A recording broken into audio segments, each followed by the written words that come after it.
Hello everyone and welcome to the first MoeGamer podcast of 2021. I'm Pete Davison from MoeGamer.net and as usual I'm joined by my good friend Chris Kasky from ckaskyart.com. How are you doing today? I'm doing well, Pete. How are you? Yeah, not bad. Just sort of getting over the holiday season. I'm still technically on holiday as we record this, so that's nice. I've got a couple more days before I have to go back to work. But yeah, it's been nice. It's been nice to have a few days off, sort of unwind, relax and chill out from the chaos that we've endured from the previous year and sort of look forward to what might be coming next. So that's what today's episode is about. Yes, indeed. Nice segue. So today's episode, we're going to be talking about what we're looking forward to playing in 2021. So that will doubtless include some stuff that is coming out in 2021, but it's not necessarily restricted to that. So it's just stuff that we're looking forward to getting to this year for one reason or another. So that will be our main topic in the third segment. Before that, we will be talking news, first of all, and then a bit about what we've been playing recently, so following our usual format. Right, okay, beginning with the news then. So a bit of a grab bag of stuff, with it being the end of the year and sort of everyone shutting down for the end of the year. It's sort of bits and pieces, but there's a few interesting bits and bobs amongst this lot. So in no particular order, as always, first of all, it's been announced that the action RPG adaptation of Granblue Fantasy Relink, will be getting a PlayStation 5 version in 2022. So we're already looking forward to next year. But yeah, this was already looking pretty nice, and there's some really nice sort of ambitious looking sprawling scenery with stuff stretching off into the distance. So hopefully the additional power of the PS5 will mean that it runs nicely and looks really nice. So this has a lot of potential to be really, really good, I think. They've released a 23-minute gameplay demo now as well, showing some gameplay of the protagonists Gran and Jita, and equipments, party formation, boss battles, that sort of thing. So I'll put some footage up from that while we're talking about this here, and you can also go and seek out the full 20-minute gameplay trailer online should you see fit as well. So yeah, I know you've been quite interested in this one. Yeah, I mean, so this was the game that Platinum was originally helping with, and then they kind of moved on and passed it over to the current developers. So I mean, I just like action good action games, and this appears to be one. And like all the footage we've seen has some really cool like big boss fights and really neat kind of it has the aesthetic you would expect from something Granblue Fantasy related, right? Mm-hmm. Just the oversaturated colors, and like I don't want to quite call it cell shaded because like it's not really a thing anymore, but just like it has that like 3D anime brought to life, like painterly aesthetic with like the colors being bright and unrealistic. And I've had limited experience with a PS5, but like my favorite experience so far on the PS5 has been the Astro's Playroom pack-in game. Yeah. From and specifically because of like how amazing all like the better than reality colors and textures looked. Yeah. So like with any new console, the stuff I'm most excited about, this is something we'll talk about a little later too, is the idea that the stylized games can become even more stylized and even more crazy and oversaturated and fantastical. So like hearing that games like this are gonna get are gonna get beefed up PS5 versions is the best way to get me more excited about a PS5 than I had been previously. Yeah, definitely. And this is going to be a nice way to get involved with Granblue Fantasy if you have no desire to play the mobile game as well, which is great, because Granblue Fantasy's got really nice settings, got really good characters, lovely art, lovely music and that sort of thing. But I played the mobile game for a bit and it was quite fun, but after a while it's just the same old grind for sort of better equipment and stuff. And while they do a good job of doing continual events with storylines and adding new chapters to the story and so on, sometimes you just want to play a proper game. Sure. Yeah, that's one of the reasons I'm so excited for this. It's an opportunity to engage with this property, which obviously I know was like culturally significant in our world and engage with a lot of these characters who I'm just familiar with by proxy, like from being on the art scene, right? Like I've been enjoying fan art of Granblue fantasy characters for almost a decade at this point. So so it's really looking forward to the opportunity to learn more about them. I had a similar experience with the Arc System Works fighting game they did. It was a lot of fun to finally be able to engage with this world and these characters. Yeah. All right, moving along then.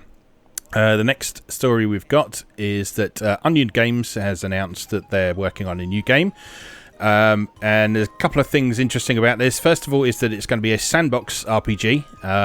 And secondly, the head of Onion Games, Yoshiro Kimura, has said that this will probably be his final RPG. So, not necessarily his final game, but probably his last big sprawling RPG that he decides to do. So, there's not a lot to know about this at the minute, aside from a bit of concept art. But he's sort of shared that the kind of concept behind it is that what's his quote? Can children ever hope to overcome this irrationality which adults have left unresolved? And bringing back the romantic fairy tale nature of RPGs and helping us to discover our own answers to that question. So, interesting stuff. Onion Game stuff is always really creative and cool. So, worth watching out for this one. I recently played Blackbird. Mm-hmm. That was a really odd shoot 'em up, wasn't it? Yeah, it was almost like a weird, absurdist gothic take on Fantasy Zone. Like you go back and forth, and the level just loops. Yeah. So much fun. My buddies and I have really been enjoying playing it and just like laughing at it. It's challenging. It's actually like a really good shooter, but it's so absurdist in its presentation that there's not anything like it. Yeah, I've not tried that one, but I've enjoyed some of Onion Games' other stuff. I mean, we both played Dandy Dungeon a little while back. Yeah, and Million Onion Hotel is cool. Moon is out now as well. Haven't played that yet, but it's out and people have been enjoying that and being thoroughly bewildered by it as well. So yeah, lots of interesting stuff from them. So okay, moving along, we've got a couple of Capcom stories. First of all, Capcom's Ghosts and Goblins is getting a resurrection version on Nintendo Switch. So this is an updated version that blends 2D graphics and 3D models, supposedly to evoke the look of classic medieval illustrations. This is basically a remake of the original game with fancy graphics from the look of things. And I've seen a lot of footage of it, and it looks like it plays great. There's a lot of... My initial impressions on the announced trailer were like really negative, but then like the other day I watched like an actual dedicated gameplay stream, and it looks smooth. It looks like the levels are really thoughtfully designed. Like I'm a lot more excited for it than I was initially. Yeah. It looks very authentic to the original, but just a lot sort of smoother and slicker, and to the lot more frames of animation and stuff, and using sort of modern techniques and modern ways of presentation. So yeah, definitely one worth watching. Alongside this, Capcom also announced Capcom Arcade Stadium, which is a collection of 32 of their past games from their history coming to Nintendo Switch in February of 2021. The model for this they're doing is they're distributing it as a free download, which comes with a copy of 1943, The Battle of Midway, for free. And then the games will be sold as, presumably, either individually or as packs, I think. You can also buy the whole lot in one big pack as well. So just pay for it once and get the whole thing. So this is something that we talked about this offline. This would be really nice to see a packaged copy of. Whether they will do that. Whether they will do that or not with the sort of model that it's being released under remains to be seen, I guess. But either way, there are 32 great Capcom games in here, including some stuff that we don't tend to see re-released quite so often. So you got stuff that you expect in there, like Final Fight and Bionic Commando and all the 1940X games. But then you've also got lesser known stuff like Dynasty Wars. I don't think I've seen that re-released or released at all for ages. That is Dynasty Wars, not Dynasty Warriors, although it is based on Three Kingdoms. It's a Three Kingdoms beat-em-up. Stuff like Mega... That was on the Capcom beat-em-up bundle, wasn't it? Or is this a different game? No, I don't think so. I don't think so, anyway. I remember playing it on the Capcom beat-em-up bundle. I don't remember seeing it there. Well, anyway, it's there. But then there's also stuff like Forgotten Worlds, Mega Twins. These are all games that I haven't seen since sort of the Atari ST conversions of them. There's Pro Gear on there. That's one you like, isn't it? I think. Is that right? Not super. I mean, I'm sure I've played it, but it's not ringing any bells. But there is some great, like some of their great shooters are on here. Like Forgotten Worlds is great. Giga Wing. Giga Wing is awesome. I can't think of Pro Gear. Varth is really cool. Just a lot of neat stuff on here. Obviously, Cyberbots. I don't think there's ever been a port of Cyberbots. Yeah. Which is awesome. It's just a premium 32-bit era. Premium 32-bit era Capcom at its best. Just like one-on-one fighter with mechs and like pieces that fly off and just great animation. So there's a lot of great opportunities on here to play stuff that I'm sure a lot of people haven't played. Yeah, definitely. And of course, there's 3 versions of Street Fighter 2 in there. Naturally. Oh, the game you were thinking of in the beat 'em up bundle was Warriors of Fate, which was the follow-up to Dynasty Wars. Oh, okay, that makes sense. Yeah. So Dynasty Wars, to my knowledge, has not been re-released, possibly at all. I don't know if it was on like one of those older Capcom bundles for the PS2 or something, but I certainly haven't seen it for a long time. And in fact, the first time I saw it was when I was rummaging through my library of Atari ST disc images, and I happened to see it, and I thought, wonder what that is. And it's got a terrible ST port, so I'm in no hurry to come to that, but I thought its existence was interesting. Yeah, so keen to see the original arcade version of that. So yeah, that's February 2021, so not too long to wait for that one at the time of recording, so that's nice.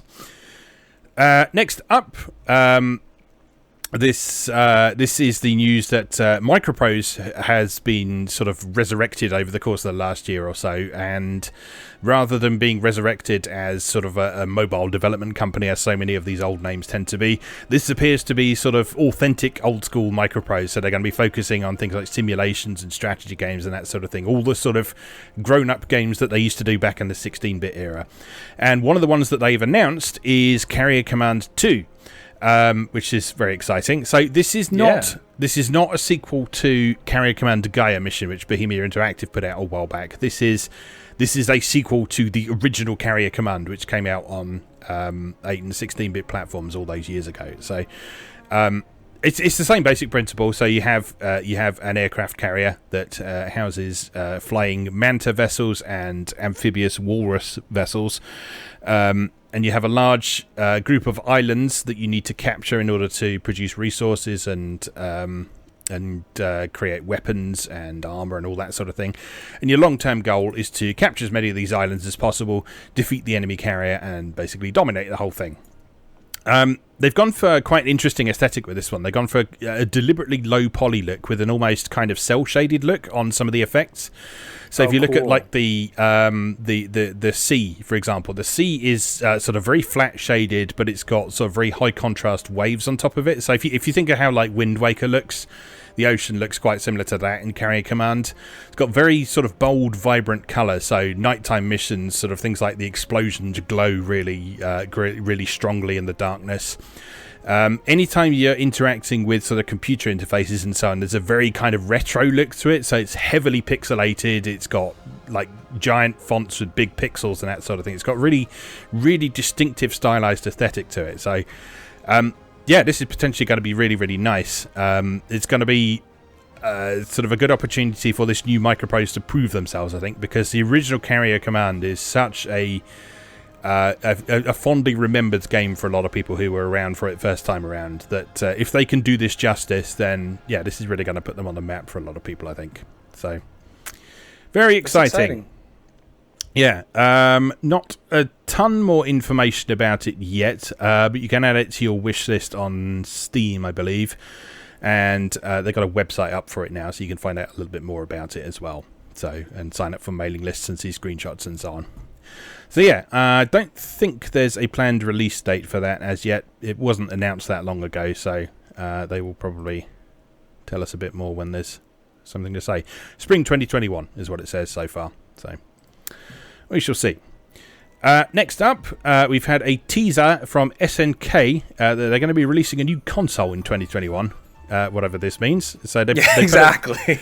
They put out a trailer, or I think it was just a teaser image actually, that said "Who is the best player?" and it has a Wi-Fi symbol on it, and it says SNK and Neo Geo on it, and they've described it as a system to bridge the needs between passionate fans and console gaming enthusiasts. God knows what any of that means, but well, something is happening from SNK.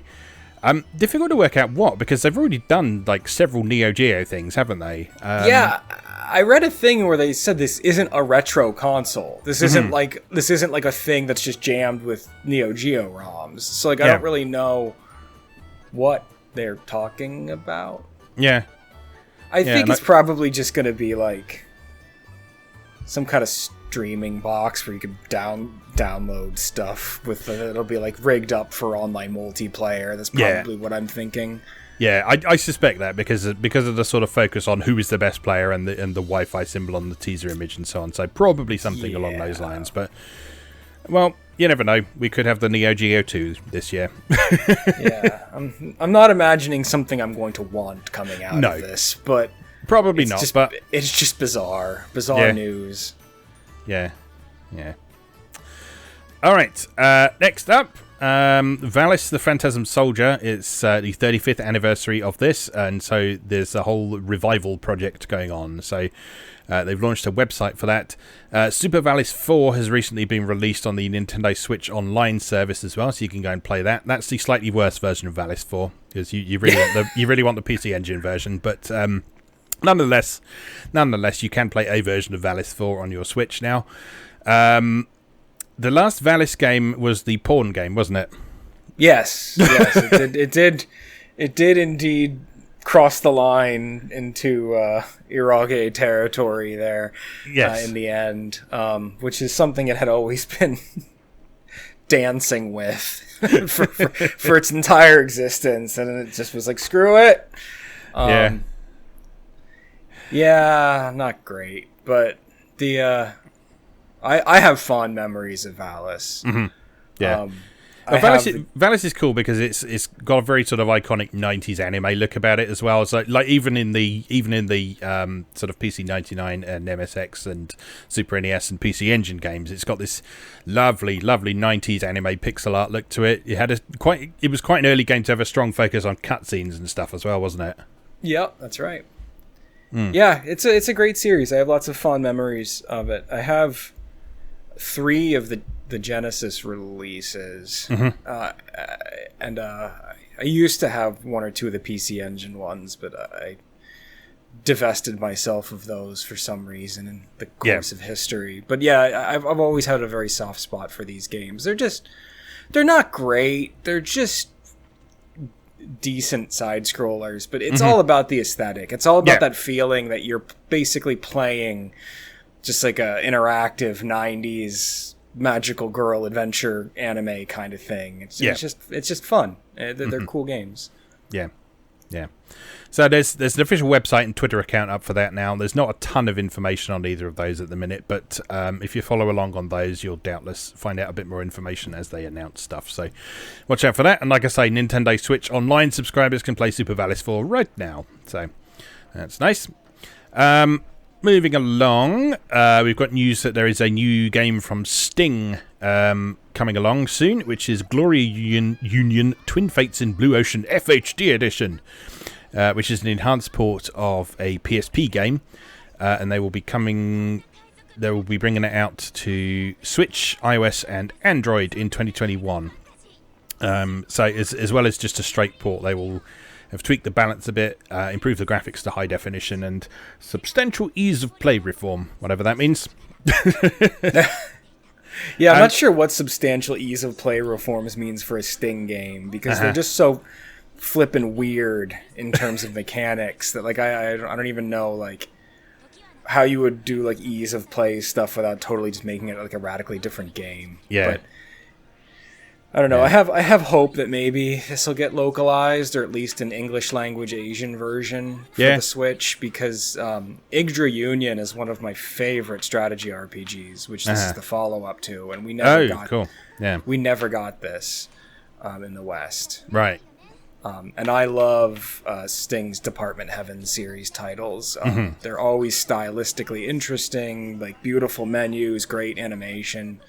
I encourage anyone to look up the footage of this on the announcement trailer. It's just it's such a unique game, and I really would like to play it in English. Yeah, that would be really cool, and it's a plausible possibility in this day and age. So fingers crossed for that one.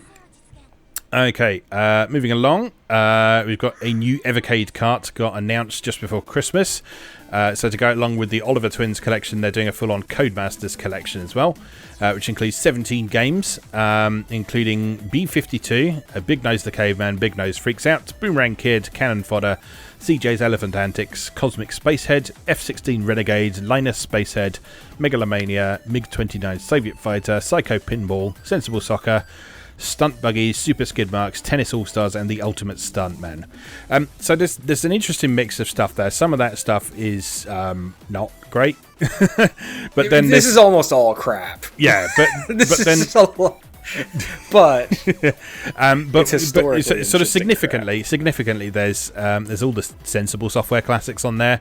So you got Cannon Fodder, Megalomania, Sensible Soccer. Those are all great games and are still great today. So having Megalomania portable will be very dangerous, because that's a really interesting, really fun god game, strategy game type thing, with sort of very iconic digitized speech from the era.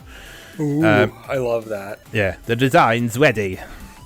It's I have MiG-29 Soviet Fighter for the Atari ST, and it's absolute garbage. So I'm looking forward to seeing the NES version of that.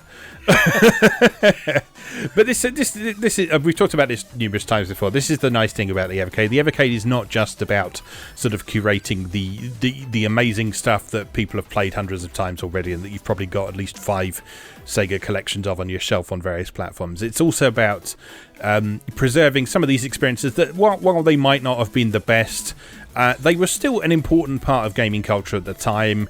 Codemaster stuff was a big part of British gaming culture in particular, not so much over in the States, but in the UK in particular, Codemasters was like a huge presence in home computer gaming. So a lot of people over here in the UK will have fond memories of a lot of these games, regardless of how actually good they are. So it's an important release, even if you don't end up playing a lot of these a great deal. But honestly, it's worth it for just like the 3 Sensible Software games that are on there. Sure. Psycho Pinball was quite good as well, if I remember rightly. Yeah, we've talked about our love of pinball a lot on this show, so I'm really looking forward to having a good pinball game on the Evercade, which we don't really have. Yeah, there's the pinball game on the Atari collection, but obviously that's more of a historical curiosity. That's the historical curiosity is the key to this too. Like the other thing that's interesting about this is like Big Nose Freaks Out, right? Like that was a game for the Aladdin deck enhancer. For the Nintendo, so like it's cool that that's on here. It's cool that that's gonna be playable. I mean, it's been available on emulators and stuff, but it's just neat to get to play some of those games that were on weird proprietary Codemasters hardware. Yeah. All right. Continuing on, there's another update for Bloodstained Ritual of the Night coming along. So they are getting ready to introduce the classic mode, which turns the game from an open structure 2D platformer into a more traditionally structured level-based Castlevania-style adventure.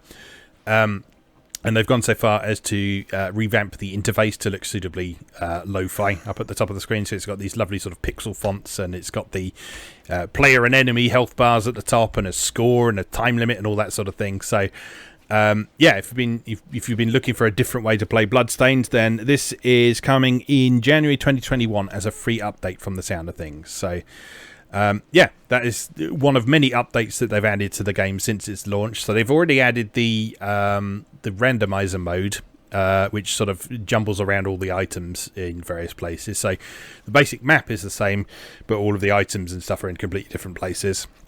And they've added bonus characters, Zangetsu and whatever the other one was called, Blood something or other. Yeah, I forget. With the umbrella. Yeah, and it's like a mode where you can play the bosses as well or something like that, I think. I think they added like a boss rush mode or something. Yeah, something like that. So, so this is coming in 2021, in January 2021 rather.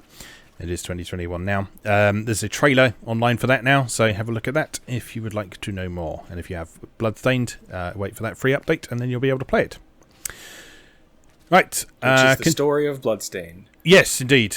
Wait. Wait for the free update, then you'll be able to play it.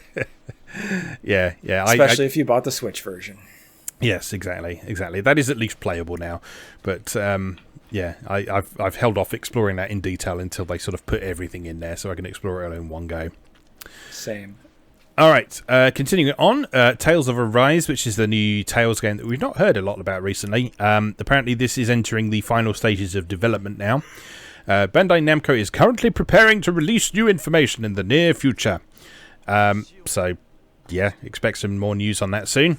I just posted this because I was like, oh yeah, this game still exists, and I was originally excited for it, and then I forgot it existed. And I think a lot of people it existed again. Yeah, a lot of people forgot that it existed. I think because we've just heard nothing on this since its initial announcement. It sounds like they've been hit quite hard by COVID-19, which is probably why they haven't said very much. Sure, but not much more information that they can share just yet. And they couldn't share any information in the Tales 25th anniversary live stream that happened recently. But there will be new information coming soon, apparently. So fingers crossed we'll hear a bit more about that very soon. Next up, Arc System Works is developing a fighting game based on Dungeon Fighter, which is sort of a long-running, it's a free-to-play game, isn't it? I think Dungeon Fighter Online. Yeah, so I saw this post, and I wasn't really sure why this was significant. So then I looked into Dungeon Fighter Online because I'd never heard of it. And so I'm reading this directly off the Wikipedia page because I also posted a link to that so we could educate ourselves. But apparently, Dungeon Fighter Online is one of the most played and highest grossing video games of all time. Yes, exceeding a total of 700 million players worldwide and having grossed over 15 billion in lifetime revenue as of May 2020. This makes it one of the highest grossing entertainment media products of all time. Yeah. So this game is massive in terms of following and revenue.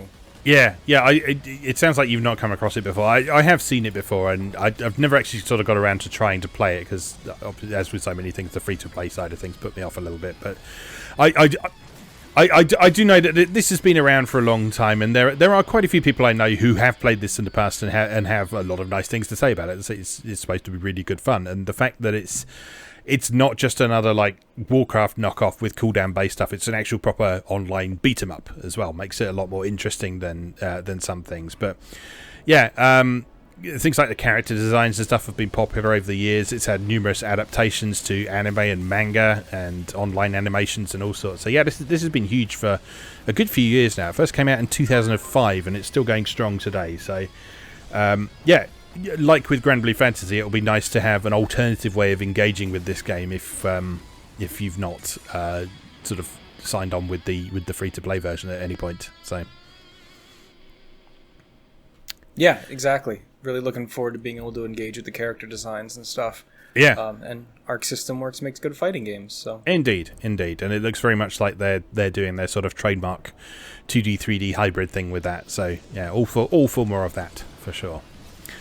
Right, next up, Granzella has teased that Disaster Report 5 is already in development, so that means they've got it running at 2 frames a second already.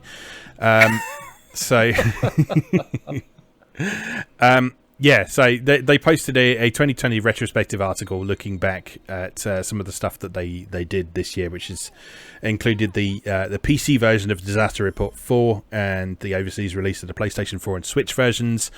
And yeah, so the teaser was at the end of this article. So the quote was, "There might be some of you saying all you have to say are advertisements, so I'll share a bit about our next title. According to information I acquired from sources I am unable to disclose, planning and partial prototyping for Disaster Report 5 seems to have already begun. As for whether or not Stiver Island, Capital Island, is involved in the story this time, I'll leave it at that for now, as I'd rather not lose my job. Please look forward to more news in the future." So apparently they have teased this a couple of times previously, and in fact there's a reference to Disaster Report 5 in Disaster Report 4 in one of the epilogue scenarios that you get with the Western release. Disaster Report 4 is quite fond of referencing the other Disaster Report games as products within its own world. That's interesting. So like you'll be wandering around and you'll see a poster for the other Disaster Report games and like sort of like presented as movies and video games that they've been released. So yeah, it's not out of character for an NPC to talk about Disaster Report 5. And in this case, it sounds like they are planning to set it between the first and the second games. Yeah. So for those of you who are super concerned about Disaster Report lore and continuity. Yep, which is all the more chaotic with the heavy localization that the first two released, that the first two had when they were released over here. So, yeah, that's going to be interesting. I'm all for more Disaster Report because, yeah, I mean, well, I've talked at length about how much I like Disaster Report 4, despite its numerous issues. But yeah, more please. And the last thing we've got today is that Nier creator Taro Yoko and Square Enix producer Yosuke Saito are working together on 2 new games. Yoko Taro approached Saito in 2019 and said he wanted to make a particular kind of game with a proposal. Saito was completely against the idea and strongly objected. But yeah, he persisted and had prepared an hour-long presentation to persuade him. So God knows what this is. Could be absolutely anything given the background of the people involved. But I think we can assume that it will be interesting. And they're also working on something completely different altogether that they have agreed on in the past. So more work has already gone into that one, and it's expected to release before this whatever this next chaotic mess is going to be. So yeah, and they're sort of suggesting we might hear something about these new games before Nier Replicant releases in April of 2021. So hopefully more to come on that very soon. But yeah, two new titles coming from Square Enix there. I like living in this world where Taro Yoko gets to make games and people know who he is. Yes, it's great. It's great. And sort of where him having a disagreement with a high up at Square Enix is sort of newsworthy. And yeah, you can picture that scene. Because I picture him wearing the Emil helmet the whole time. Yeah. And and like also when they're like he gave an hour-long presentation, like I picture him wearing the Emil mask for the hour-long presentation. Yes. I can also picture everyone in the room steadily getting very drunk as well over the course of it. Yeah. I just like I think about Taro Yoko and his work more than is healthy, probably. And like I also spend a lot of time ruminating over the fact that he's married to the woman who does all the artwork for the Taiko no Tatsujin games. I know, I love that. That is my favourite piece of lore about him. It's wonderful. And like, what is their life like together? Because she draws the happiest, sweetest, sunniest stuff I've ever seen in my life. And he makes the games that in my household, colloquially, the first Nier was often referred to as sad game. Yes. Well, it's not wrong. Oh dear. But yes, exciting times ahead for a lot of reasons. All right, anything else you want to mention before we wrap up that and move on to our next segment? No, I had to work hard enough to scrounge that shit together. So. Yep, fair enough. fair enough. Things will be picking up again from here, I'm sure, now that everyone is sort of back to work or working from home anyway. So, all right, we'll take a short break there then, and then we'll come back and we'll talk about what we've been playing recently. So we'll see you in just a moment.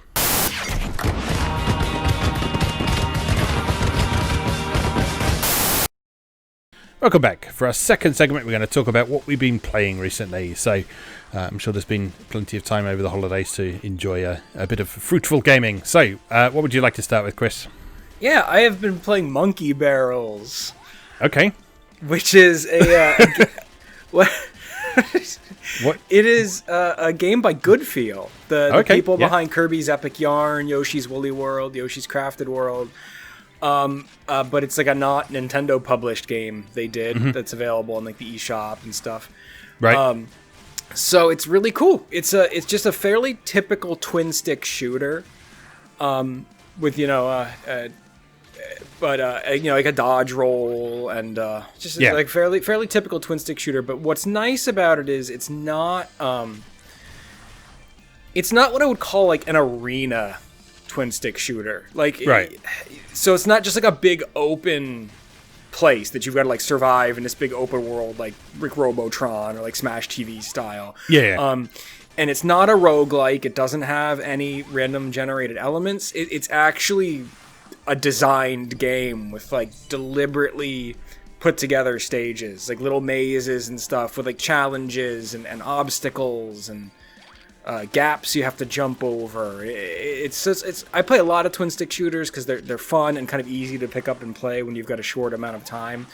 But it's rare this day and age to come across one that's just really deliberately designed, where each stage is a very specific. Like this is level 2. This is how level 2 is built.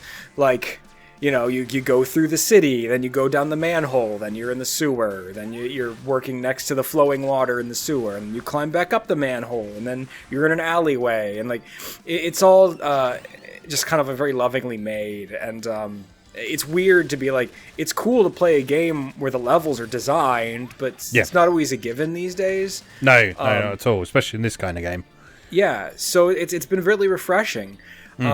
There's a ton of weapons to collect, and the whole idea is that you're these cute little monkeys in like a post-apocalyptic world where mankind has been totally wiped out. And all of the guns are made out of like garbage.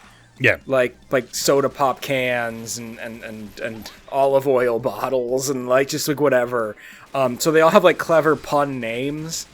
And they all have different fire rates and fire styles, and it's all typical stuff like spread guns and flamethrowers and rocket launchers. But it's cute to see how they've like made the little models for the guns out of like garbage and rubber bands. And there's a ton of them, and you can equip up to 2 at once, and then you also get to equip 2 alt weapons, which is stuff like grenades, but then also like different stuff. So like you can throw like restaurant placards down on the ground to act as bullet shields and stuff like that. So it's just a competently made twin stick shooter. And the other thing I really like about it is visually it's really cool. The folks at Goodfeel, I think they're kind of just, they've demonstrated through a lot of their work for Nintendo that they have a very specific obsession with like unique visual styles and textures in their games. And it was cool to see that they continued that even when they were making an independent game. Monkey Barrels doesn't really go for like a crafted aesthetic or like a real world texturalized aesthetic with it. But what they did do with it is something that I've been talking about on this podcast for a while. It is basically a faux retro 32-bit PS1 era style visuals. So it's really low poly models with pixelated, deliberately stylized pixel art textures that are low res. Yeah. So it looks like a PS1 game running with the clarity and solid frame rate of today's hardware. Yeah. So it's like a PS1 game minus the fog. And it's really cool looking. And it's like, you could tell the effort that was made into nailing that very specific era of visuals. Yeah. Yeah, definitely. I'm just looking at some footage now. This looks really fun. It's a ton of fun. Also, it claims to be the Monkey Crab Wars to end all wars, so you're saying it's crab battle. It is. It is indeed a crab battle. Snake would be proud. Fantastic. Not to be confused with that crab fighting game that terrifies us. Fight Crab. Fight Crab. Oh dear. Yeah, I watched someone playing that on YouTube. Pro Jared played it a while back. It looks hilarious, but it also looks like complete nonsense. But I kind of want to play it still. Yeah, me too. I missed the opportunity to grab a copy of Ace of Seafood. Yeah. At the limited run games blowout sale yesterday, but I just knew that I wasn't going to really find anyone to play it with. But those games are endlessly fascinating to me. Yeah. The fact that they've sort of been successful enough for there to be several of them by this point. Yeah, for sure. All right, what else have you been up to then? I have also been playing almost religiously the new Paper Mario. Oh, yep. Origami King. Fired that up the weekend after Christmas, and I pretty much haven't played anything else for the past week. Yeah. It's so good. I like every now and then I come across a game that's so I know it's stupid to use the word crafted like it's a pun because of its Paper Mario. Yeah. But this game is so meticulously made. Mm-hmm. With such attention paid to literally every minute detail, every stage, every character, every area. It's unreal to play something that's this lovingly crafted, like this full of heart. Yeah. Just the writing is on point. The tone is consistent. It's laugh out loud funny without being irritatingly ironic. It's always sincere. It's always kind. It's legitimately fun to play. I know there's been a ton of writing specifically about the music, mm-hmm. And how ingenious the music is. How like there's a consistent battle theme, but in each region there's different variations of the battle theme depending on which region of the world you're in, which then shift depending on the way the tide of battle's going. It's like some guy did the analysis and it's like exponential, right? There's like 640 different possible variations of the battle theme or something like that, based on different conditions, different regions, different things that can happen. There's been specifically writing and videos made analyzing the musical genius of this game. Mm-hmm. I don't know. I love everything about it. The visuals, the mechanics.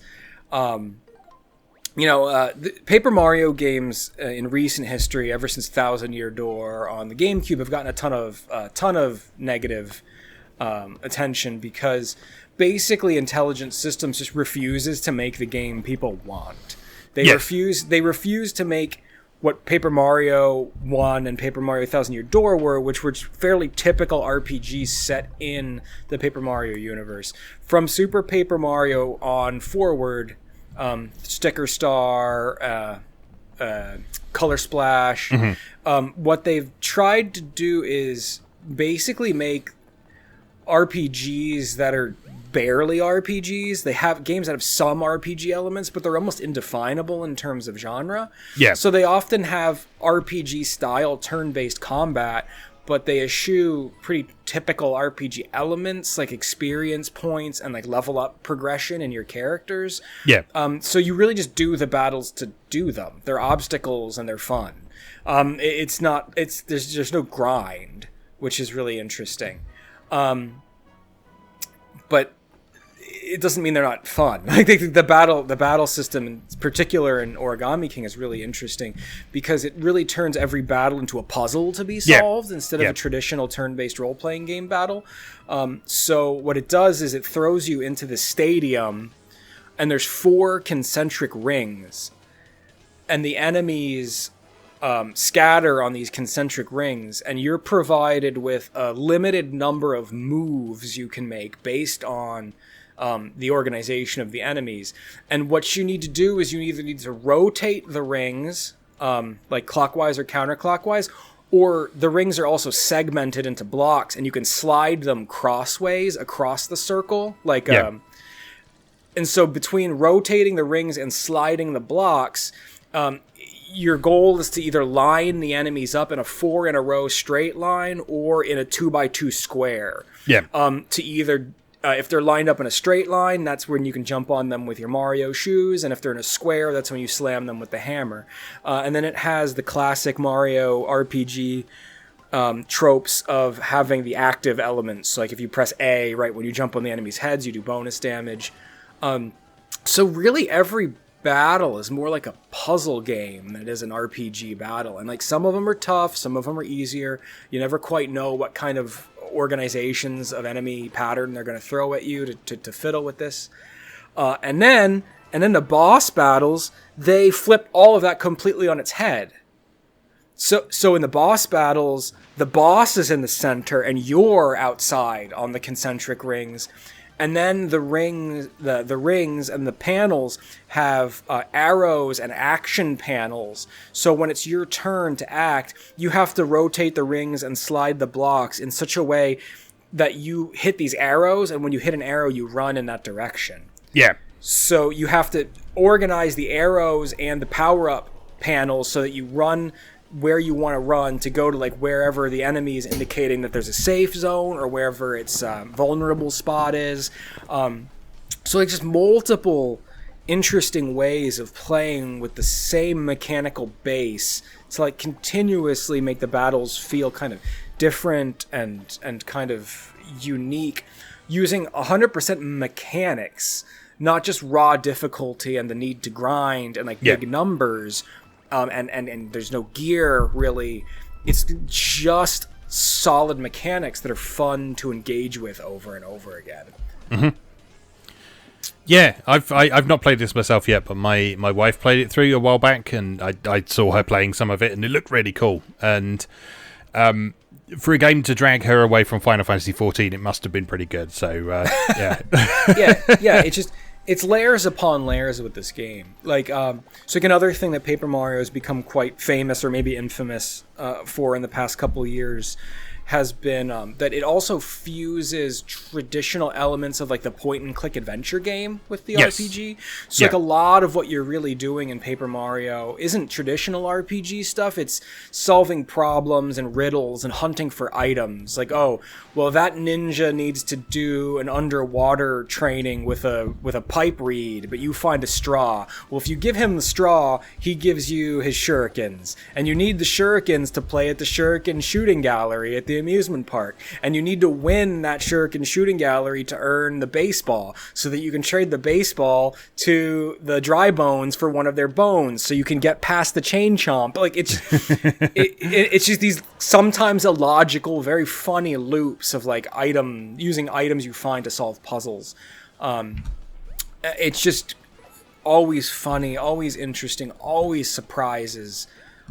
You have to hunt for toads that are all over the place, and it almost becomes like an I Spy game, looking for things that look out of place, looking for things that are curious or suspicious, and then like thwacking them with your hammer and like hoping it's one of the toads you're trying to rescue. So like the environments are lovingly crafted and beautiful to look at, and you're tasked with essentially exploring every square inch of them if you're a completionist, which is really just a ton of fun because, you know, as I've often mentioned here, like I primarily love playing video games as a excuse to interactively engage with art. Mm-hmm. So when a game is built in such a way to specifically encourage you to pour through every square inch of its design in the way that Origami King is, it's so satisfying to me.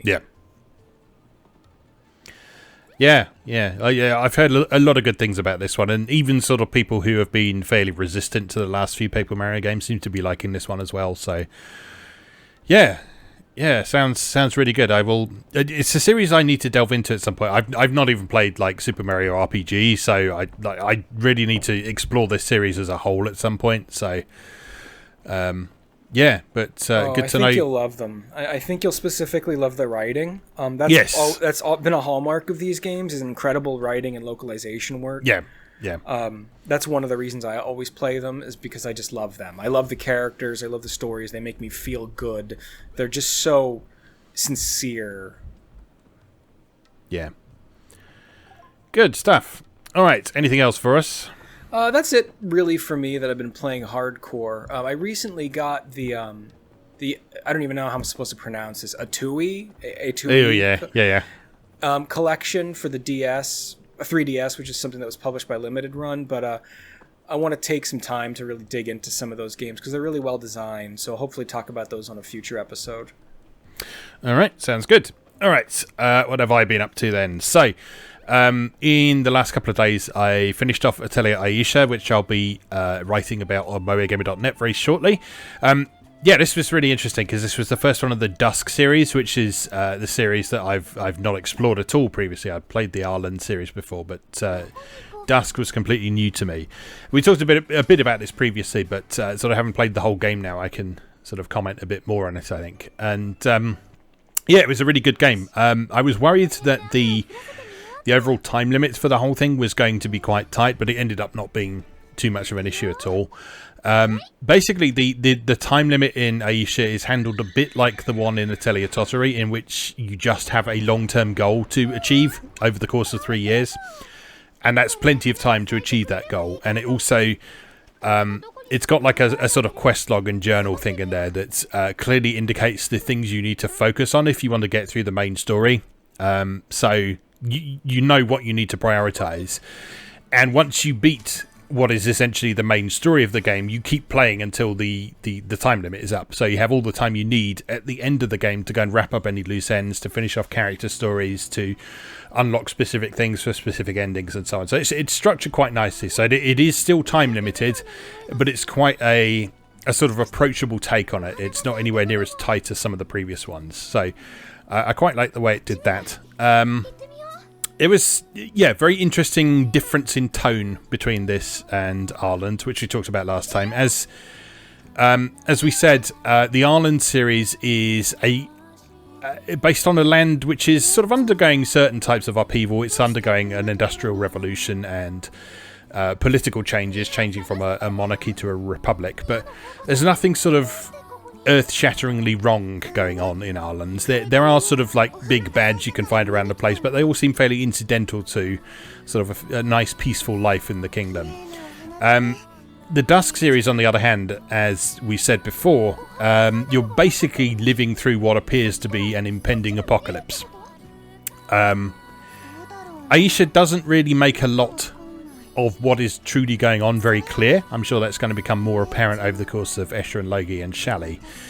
But it's obvious throughout Atelier Aisha that something is wrong. And it gives it this really unique, distinctive atmosphere where you get the sense that people are specifically trying to stay positive among increasingly difficult circumstances. And that's a very nice shift from what Arland offered.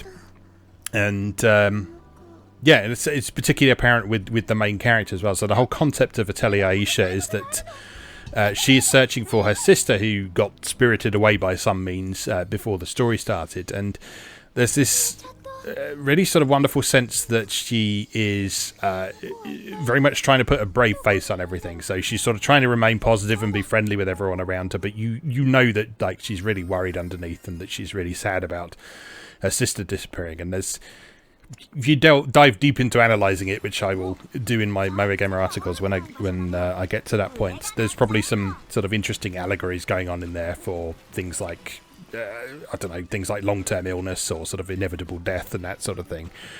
But yeah, it's been really cool, and I really, really enjoyed it. The Dusk series as a whole, I know, is one of the most well-regarded Atelier series, or most well-regarded modern Atelier series.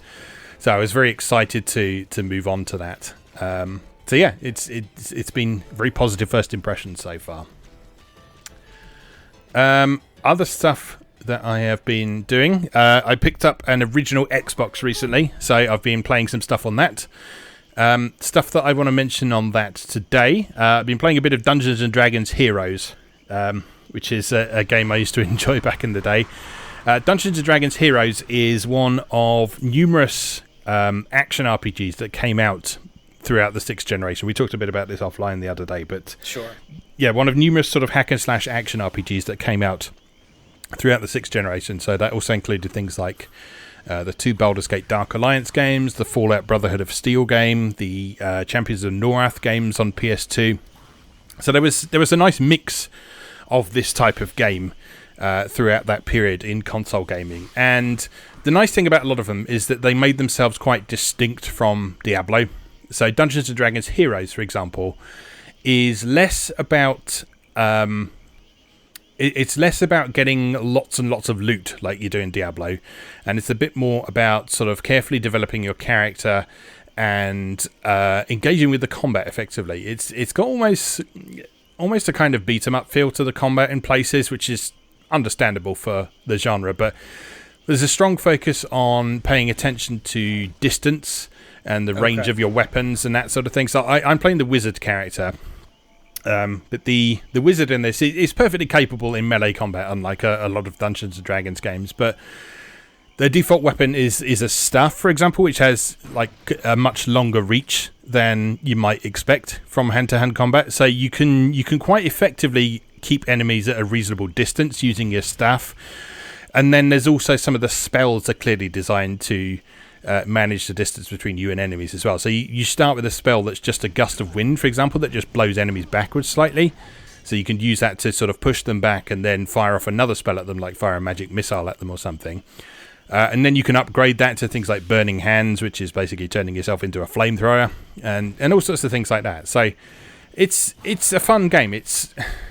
Visually, it's sort of relatively unremarkable. It's quite sort of one of those eras games where it was sort of quite green and brown throughout, but sure. The gameplay is really solid, and one of the most noteworthy things about this one is it's one of the few games of this type that I've seen where you can actually play with 4 people simultaneously.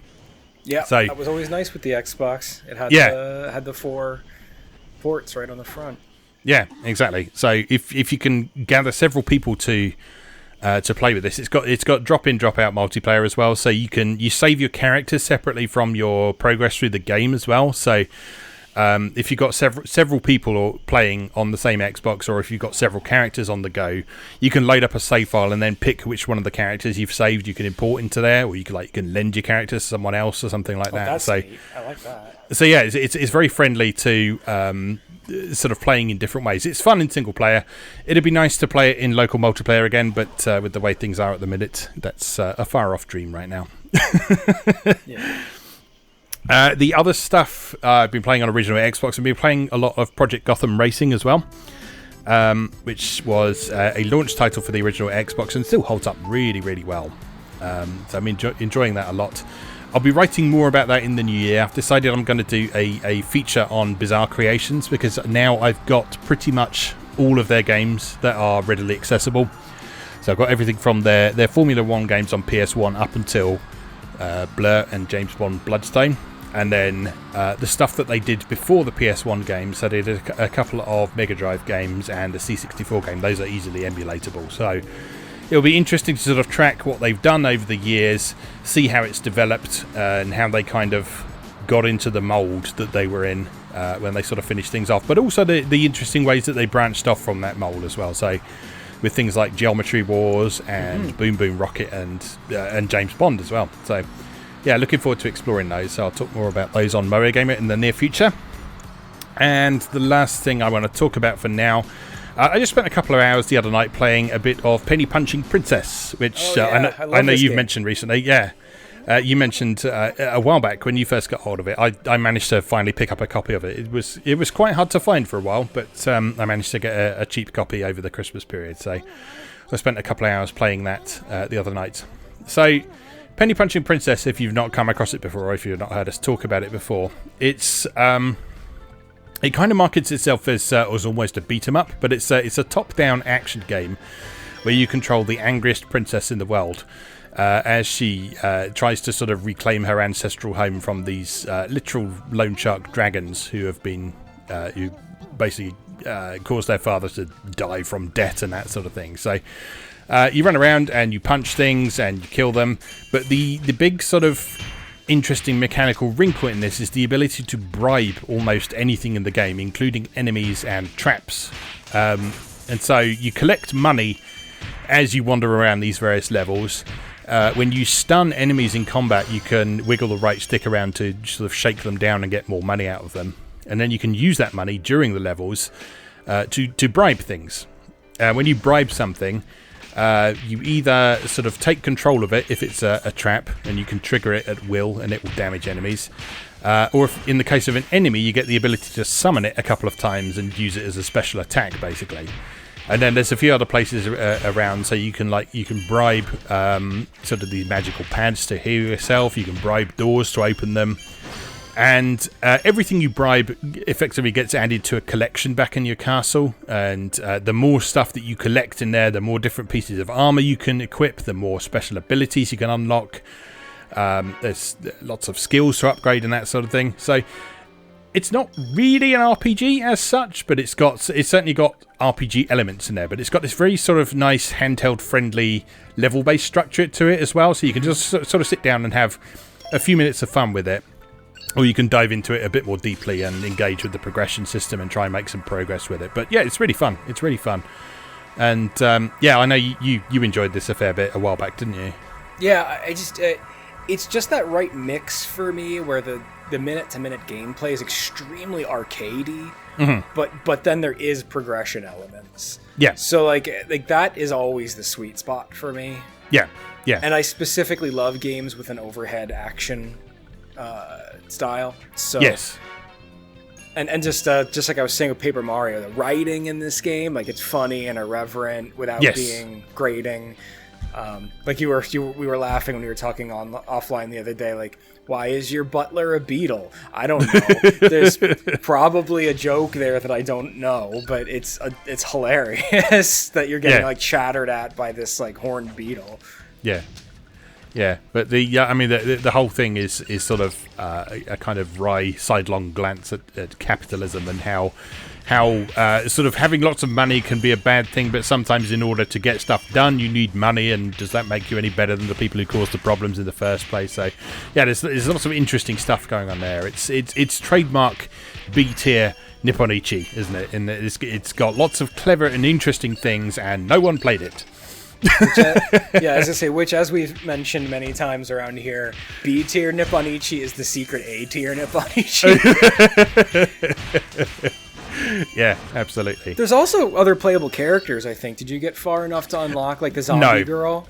No, I've only finished the first chapter so far, but there's sort of the loading screens and stuff have this sort of, it looks like a sort of succubus girl type thing floating around as well, so yeah, I assume she becomes important at some point. So yeah, like I say, I've only played the first chapter so far, but that's already given me a nice taste of the different things I can expect from there, like crafting the different types of armor to put different emphases on your stats, so attack and defense, and the different special abilities and so on. So yeah, there's a lot of interesting mechanical depth there as well. So it's by no means just a simple button masher. There's a lot of interesting stuff going on, and even sort of arguably some kind of real-time strategy elements with using the traps and that sort of thing. Very much so. Very tower defense almost. Yeah. Have you looked into the Princess Guide? That's the follow-up from the same group. I have it, but I haven't played it yet because I wanted to play this first. But yeah, I have a copy of the Princess Guide, so I will be exploring that at some point. But if it's sort of a similar kind of idea to this, which from what I understand, it's kind of a different twist on what this is doing, then yeah, I'm looking forward to trying that as well. Yeah, it doesn't have the like bribery and capitalism thing, but like if you look at the footage, it's the same game. like the overhead and like the traps and like the gates and the way the enemies and the combos happen. But then it puts like a princess development like sim on top of that. Yeah. But it's all the same fonts and stuff. It's clearly the same people. Mm-hmm. Yeah, cool. Well, yeah, looking forward to exploring that a bit more over the coming weeks and months. So, there'll be some writing about that and probably a video too as well at some point. So, watch out for those. All right, that's about everything I want to talk about for now that I'm not going to mention in the third segment. So, anything else you want to bring up before we move on? Nope, that's it. Cool. All right, let's take a short break then, and then we'll come back and talk about what we're looking forward to in 2021. So we'll see you in just a moment.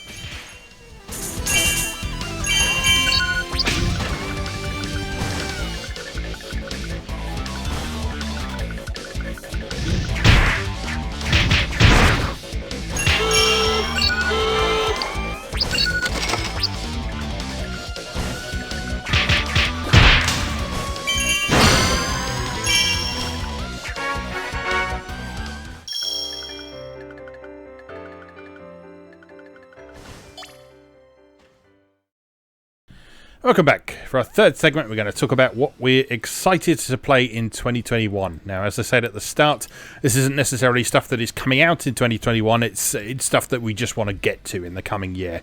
There will be some stuff that is coming out this year, but doubtless there's also some stuff that's been on our backlog for a month or two, or a year or two, or a decade.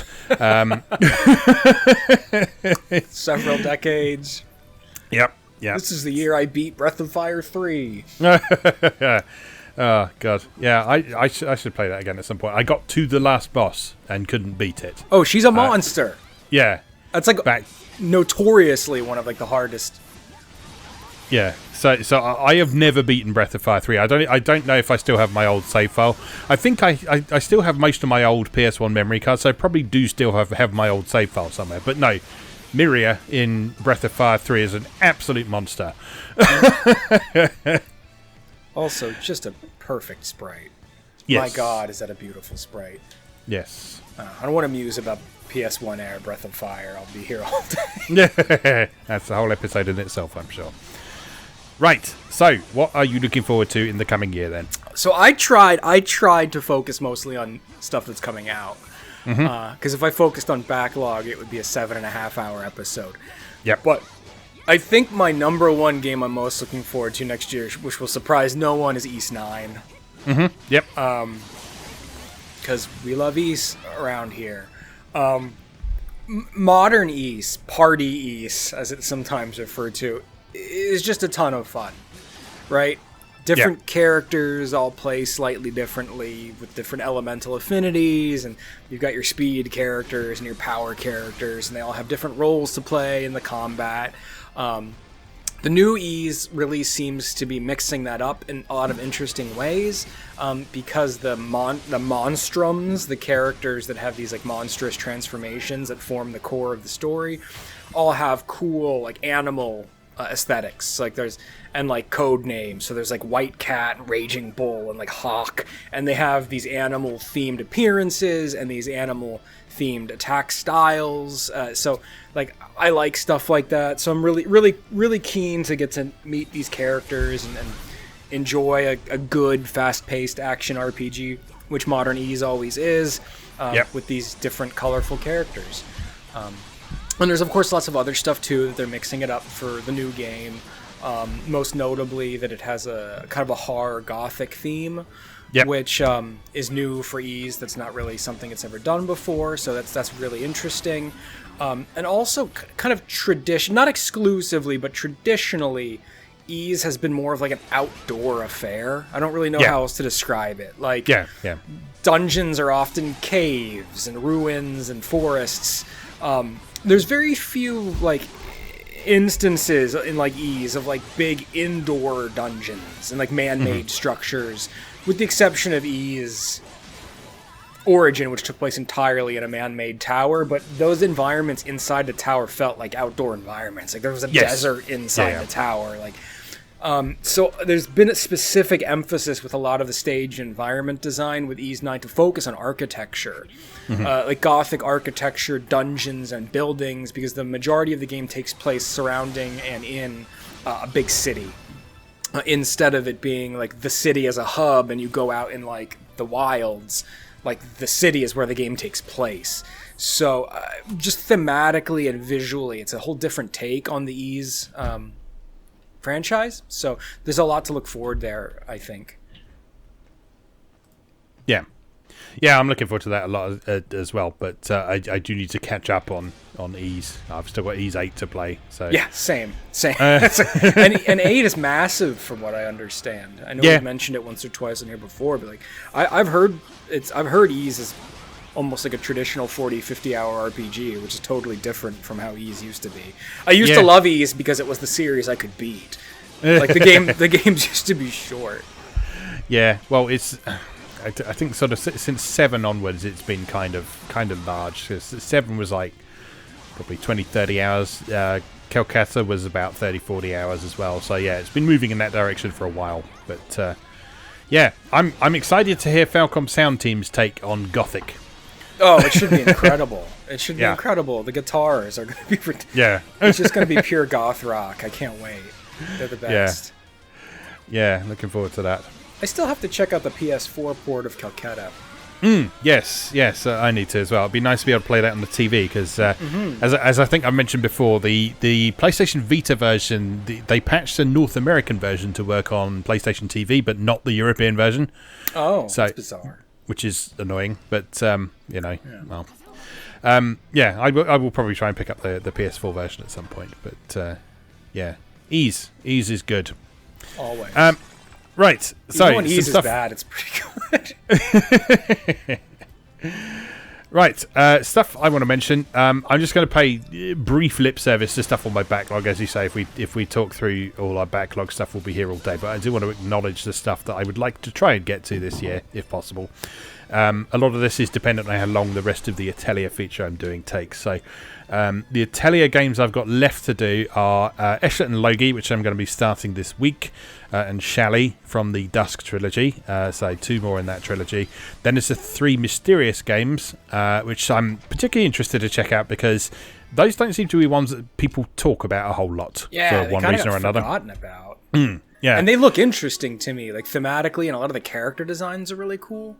Yeah. Like that's the one where the girl has like the book, right? Like the personification of the book is like a playable character, and she's kind of like almost like an automata.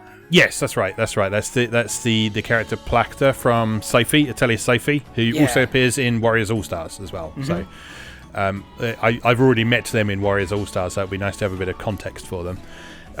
Then beyond the Mysterious trilogy, there's Nelki, which I'm really curious about, particularly having just played the whole series in succession. I feel like I'll probably get a lot out of Nelki, what with it being the series fan service game. And then by the time I sort of come around to the final stages of the feature, Riser 2 will probably be out as well, so I'll have the 2 Riser games to play as well, so looking forward to those. Stuff on my shelves that I do want to try and prioritise when the Atelier stuff is all done with. I've got Death End Request 2 is waiting for me because I really enjoyed the first one. Oh yeah. Mary Skelter, those 2 games. Do love a dungeon crawler, and those are supposed to be some of the best out there. Dragonstar Varnir, just because that sounded like a really interesting game with some really interesting thematic concepts and mechanical considerations and so on. And there's a whole pile of Neptunia stuff I haven't played as well, so a lot of compile heart in there.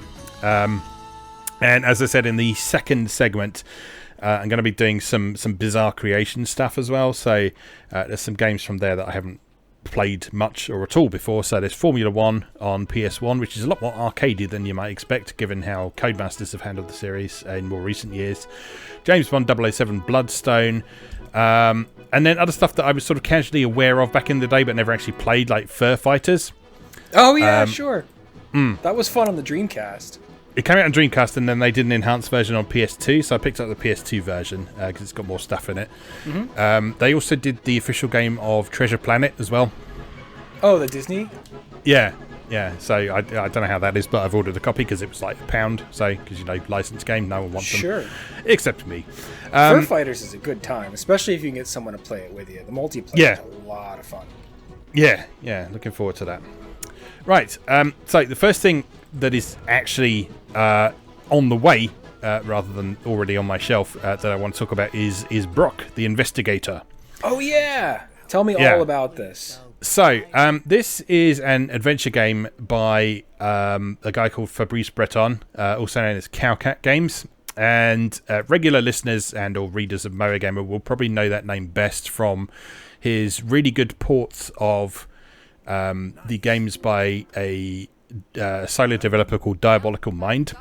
So he did Riddled Corpses and Xenov Valkyrie and the one I can never remember the name of, Demon's Tear. Oh yeah. So forward to playing that. Yeah. So those 3 games are all sort of really cool variations on action games with a bit of roguelike and stuff in there. But alongside all this stuff, Cowcat Games has also been working on some adventure games. So he's already got one out in the wild called Demetrios, which I do want to check out now, having played the prologue for Brok. But Brok seems to be like his huge, big passion project that he's been working on for ages. There is a free prologue chapter out there now that you can download from Steam and GOG.com for free. It's about 3 hours of gameplay, which is longer than some old adventure games. So you can enjoy that now, and then he's launching a Kickstarter early in this year to sort of fund the rest of development. The game is mostly done from what I understand, but the Kickstarter is mostly for sort of polishing things up and adding some extra game elements and making sure all the voice actors get paid properly and more music and that kind of thing. So the idea behind Brok is that it's a game set in a futuristic dystopia where humans are completely absent for some reason that hasn't been revealed yet. So it's a utopia. So I'm guessing that will be a plot point at some point because they do mention humans at certain points. But the entire population has been replaced by anthropomorphic animals. So the main character is an alligator called Brok, who is a former boxer, and he used to live in the sort of affluent district of the Domed City, which is so he used to be what's known as a drummer, but at some point in the past he got pushed out into the slums, so he's now living there with his adoptive son and working as a private investigator and handyman. So the prologue chapter that's available now sees him working through a full case. So he gets a contact from a client who is a police officer who's lost his gun. So the whole prologue chapter is trying to solve this case, figure out what happened to the gun, where the police officer lost it, why he lost it, and all that sort of thing. And it gives you the opportunity to go through several of these interesting environments, both outside and inside the Domed City, interact with the characters, and all that sort of thing. So there's a few really cool things about Brok. First of all is the aesthetic, which is very sort of 80s, 90s Saturday morning cartoon type look to it. So it's got a lovely sort of animated TV show look about it. So lots of sort of big areas of flat color on the characters. They're very, very cartoony. They're well animated. The lip syncing on the sort of close-up portraits when you're talking to people is really nice, and the voice acting is really excellent as well. It's not anyone that I've heard of, but it's pretty consistently excellent throughout the prologue chapter that I've played so far. The main character in particular, they absolutely nailed the casting for that, so good job there. The other interesting thing about this game is that it incorporates beat-em-up elements. Yeah. So this is sort of the big unique selling point of the game. So at various points in the game, there are combat sequences which play like a belt-scrolling beat-em-up. So you can move up and down, you can punch, you can jump, you can attack, you can do special moves and all that sort of thing. As you engage in combat, you will gain experience and you'll get additional moves and be able to power up his various abilities. But the beat-em-up mechanics are also used throughout the adventure segments as well, so you can switch to action mode at any time, and that allows you to do things like jump on platforms and try and knock down doors and that sort of thing, so it's not just for combat. That's cool. The other cool thing is that the game has clearly been designed so that every situation you are confronted with has multiple ways of resolving it as well, and they usually fall into a sort of wits or fists path. So, okay. Like, you can resolve something by beating the shit out of something or by solving some sort of puzzle. And at the end of the prologue chapter, and I assume subsequent chapters in the full game, you get a little flowchart showing the various decision points and the path that you took. And if you're online, it compares what you did with the other players. So you can see like 76% of players took this approach and so on. There seem to be some fairly hefty consequences for taking different approaches as well, because on this summary screen there's like an indicator showing who is still alive, for example, and your relationship values with various characters and so on. So there's obviously going to be lots of different branching points around the place that allow the whole thing to play out quite differently and make the whole thing very replayable. So that's neat. Yeah, I'm really looking forward to this because I follow Fabrice Breton on Twitter. And he's been obviously really, really enthusiastic and passionate about this project for a long time now.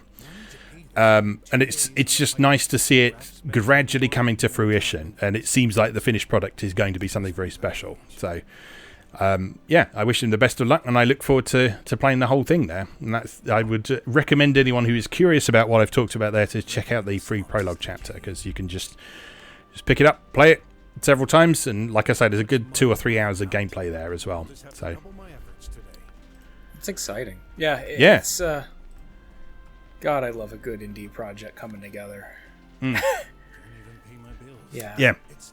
And it's a perfect example of indie developers picking up the slack for sort of big developers not doing certain types of game anymore.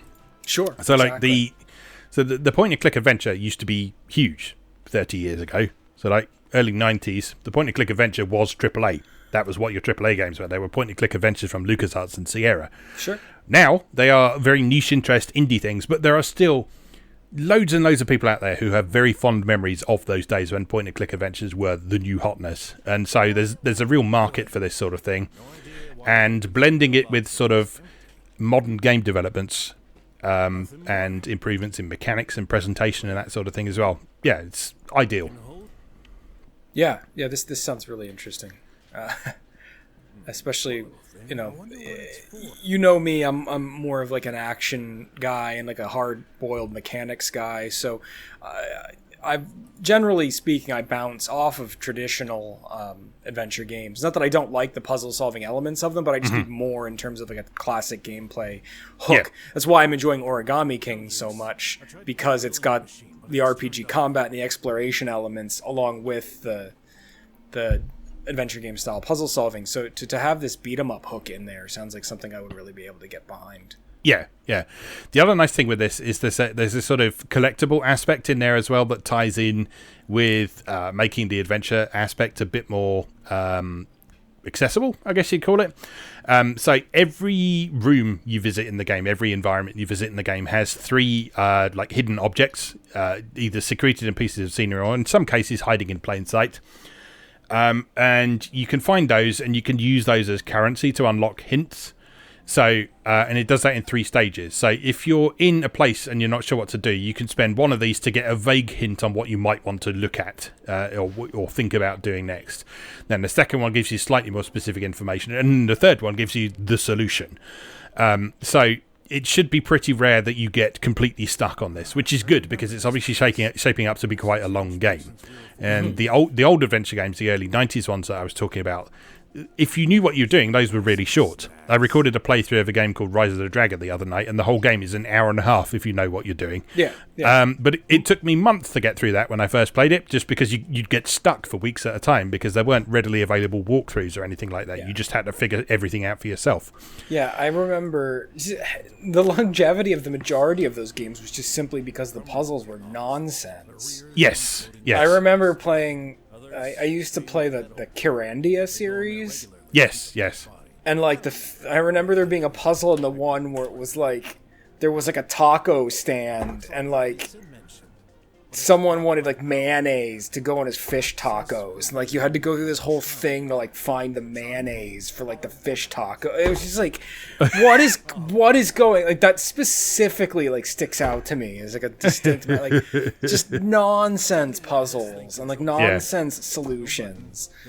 Like this guy's being bothered by flies. What do we need to find? A mop head and a battery.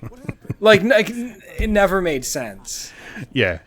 So, I mean, to this game's credit, all the puzzles that are in there do seem pretty logical. But, as I say, this hint feature is there in case you do get stuck as well. So, it's designed to sort of be... sort of allow you to progress smoothly through the whole thing and just enjoy the story, which is obviously the priority. There's even like a mode where you can skip the combat sequences if you are someone who prefers to focus on the story side of things as well. So it's obviously designed to appeal to as wide an audience as possible. And someone like you can turn up the difficulty of the action sequences and make it more sort of exciting and actiony if you want to as well. So yeah, good stuff. All right, what else you got? What else do I got? Going on the independent side of things, I'm really excited for this game called Kaze and the Wild Masks. Okay, yeah, not heard of that one. Yeah, the developer is called Pixel Hive. I think this is their first game. I've not seen anything by them before. It's just a proper 90s style cartoony mascot platformer. Nice. It doesn't seem to have any kind of modern concessions, like tacked on RPG elements. Almost like how we were talking about Streets of Rage 4 is a very pure experience.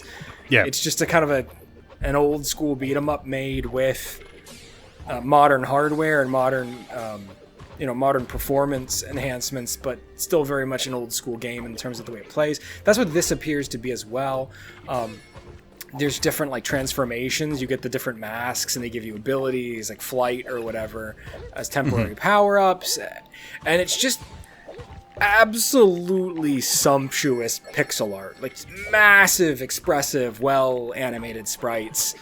Like I just really can't wait to play this because it just looks like it's gonna feel like playing Sonic and Rocket Knight Adventures and whatever back in the day. Like, yeah, this looks great. There's almost looks a bit like. Did you ever play Jazz Jackrabbit? Sure. Yeah, there's a touch of that about the aesthetic, I think, certainly. Yeah. But yeah, this looks really like super smooth and slick and interesting level designs and combat. I do know this. I remember you sharing this with me the other day now. I just couldn't remember what it was called. But yeah, this looks great.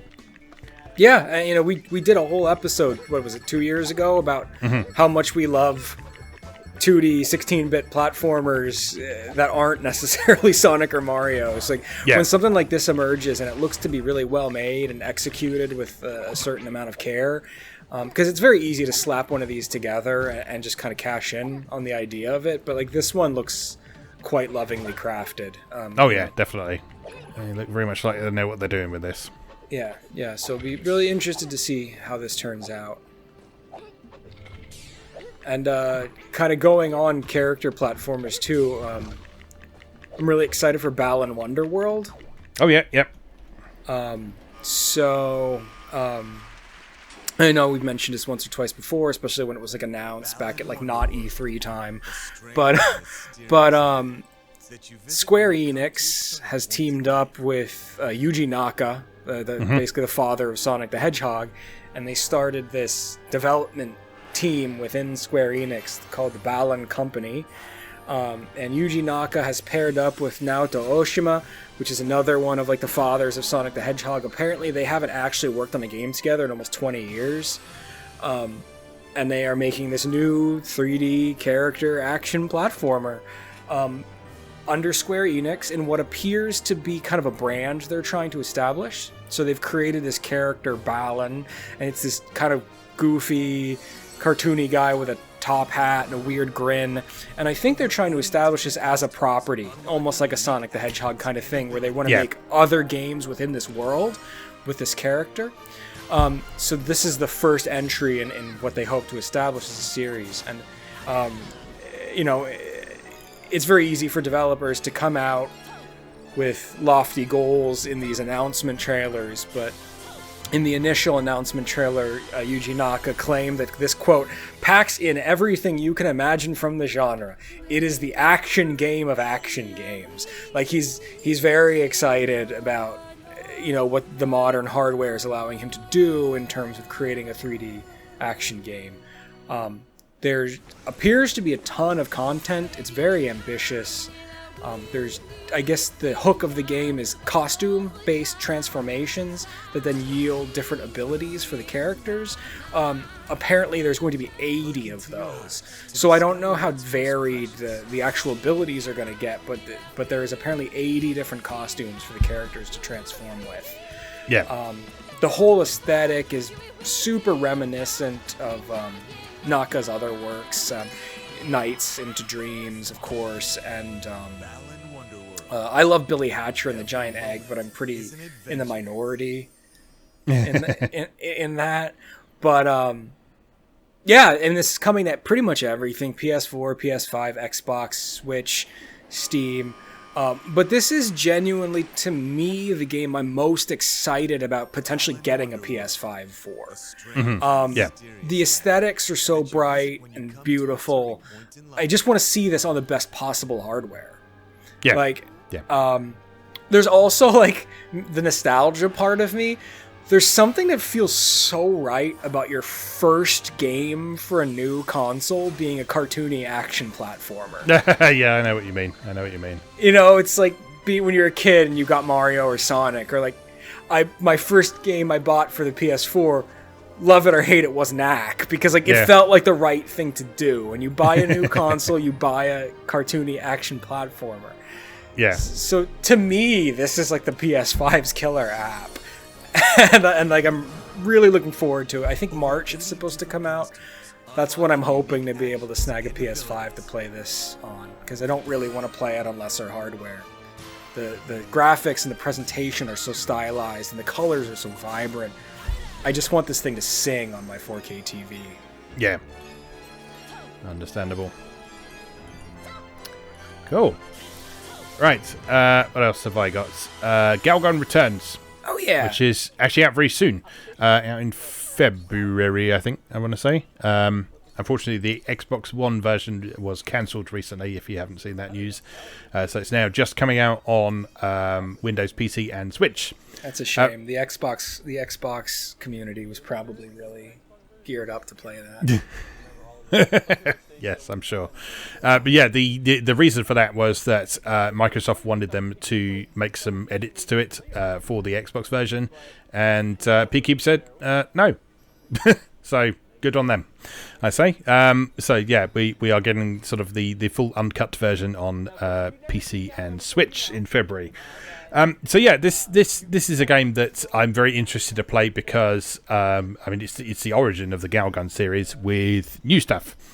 And I've talked a bit about this previously, but the one of the things I really like about Galgun is that it's much more than just a silly, stupid, sexy shooter. It's got a real sense of world building and narrative, and there's a clear sense that Integrates really like these characters and they respect them and they like the world that this whole thing is taking place in. And this is going to be interesting because in both Galgun Double Peace and Galgun 2, there have been lots of references to stuff that happened in the first Galgun game. But up until this point, they've been just hearsay for anyone who isn't able to speak Japanese. But there's things like there's statues of a character who appears in the first Galgun. And in Galgun Returns, we'll be able to meet this character and see what's so special about her and so interesting about her and why she's so important to the overall setting and that sort of thing. And judging by the previous Galgun games as well, there will be a substantial metagame in this as well. So much more than just making your way through the various levels and trying to get high scores and so on. There will be a substantial metagame of collecting the profiles of all the characters and working through several different narrative routes through the game. And ultimately, playing the full-on dating sim mode where you have to sort of manipulate your stats in order to be able to interact with specific characters and have them like you and that sort of thing. So, yeah, looking forward to this because Galgun has become a real favourite series of mine over the course of the previous 2 installments. So I'm, very intrigued to see what's next. Yeah. And as we've said numerous times previously, Inti Creates rarely put out bad stuff. So, yeah, this is shaping up to be a good time. Alongside that, and going on with our discussion of B-tier Nippon Ichi earlier, I want to mention Poison Control as well, which is out later this year. It looks like it's already out in Japan because there's some gameplay videos up on YouTube now.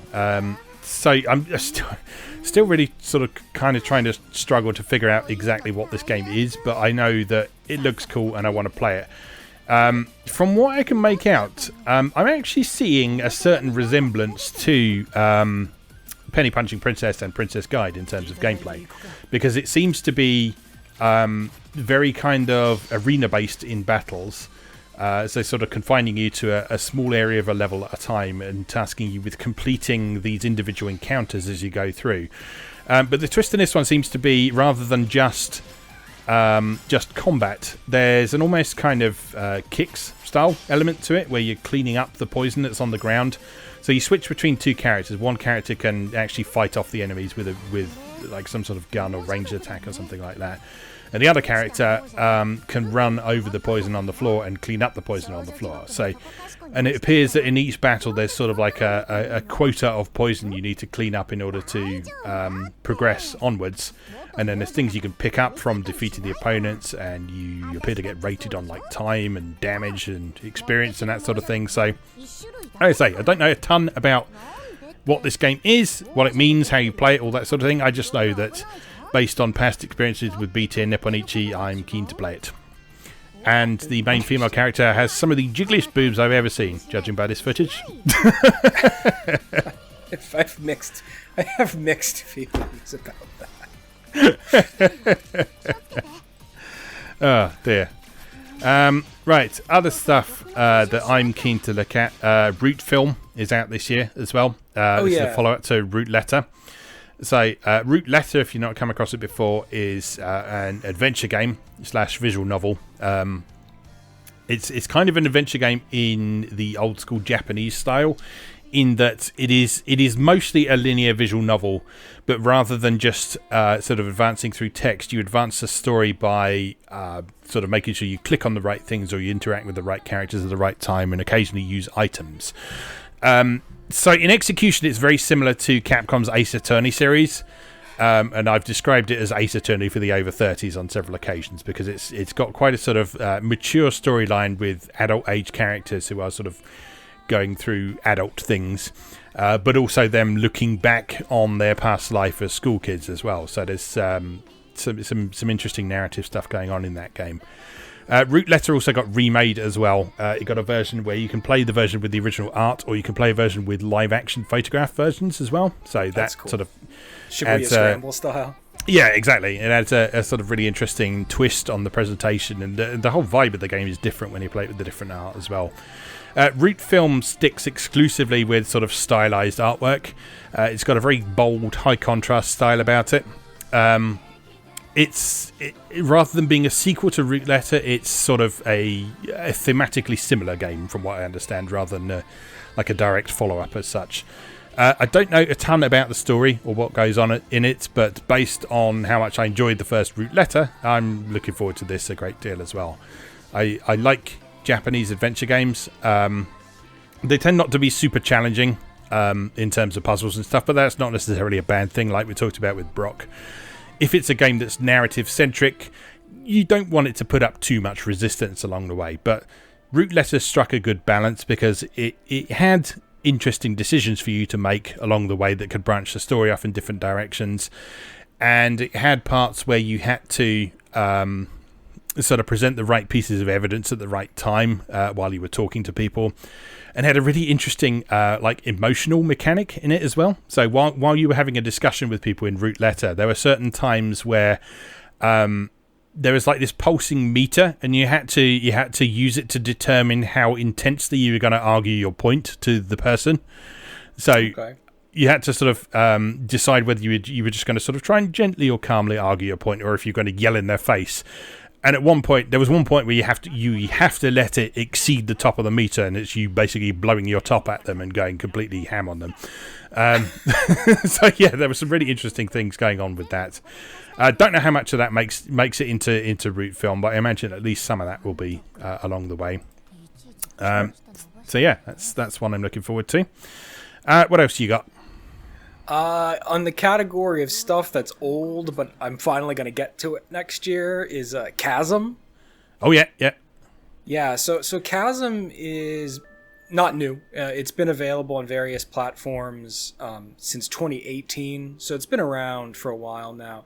But I've been holding off for physical releases, as I often do, and last year Limited Run finally offered pre-orders for it, so I expect that it'll ship in 2021. It's developed by a group called BitKid. It was a very successful Kickstarter game. It is an open platform side-scroller where you explore a dungeon, but the hook of the game that makes it unique is that the world is procedurally generated based on designed room components like Legos every time you start a new game. So it's not a roguelike, but every new game is different, and every person you talk to, their dungeon will be different. Yeah. So in terms of its layout, which is really, really neat. It's a really neat idea. The town, your like hub town upgrades as you delve into the dungeon and rescue people. Similar to a lot of the old Quintet games that we often talk about liking here, stuff like Soul Blazer and or Dark Cloud. So it's lovingly beautiful pixel art. It's got a very good reputation, and it's honestly one of my most anticipated indie games like ever, like for a long time. Technically speaking, Chasm was the first game I played on the PS4. Before the PS4 came out, there were demo kiosks at Target stores, Yeah. And those Target store demo kiosks had an indie showcase on them, and there was a small demo for Chasm way back before the PS4 even came out. So that gives you an idea of how long this game was in the cooker even before its 2018 complete release. So I've been champing at the bit for this one for quite some time. I really love the style of it. The visuals are just that right amount of like restrained use of pixel, where there's a lot of suggestion and like lower res look, but yeah, it's just that cusp of like, is it 16-bit, is it 32-bit? This never quite existed, but it looks right anyway, kind of feeling. Yeah, it's one I'm very keen to get my hands on. What else? Persona 5 Strikers. I feel like we're both probably looking forward to that. Oh yeah, definitely. Especially now that's been confirmed. Like it was ever not going to come out over. Oh yeah. Come on. It's just a matter of when. But it turns out the when is February, so it's not that long. But yeah, hey, Muso style horde action game with Persona elements. What's not to look forward to?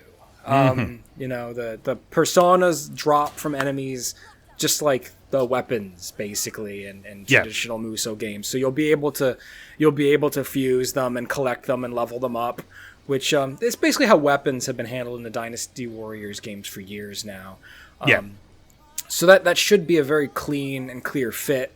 The difference here is, of course, the action actually pauses when you want to do spells and special moves, just like turn-based RPG.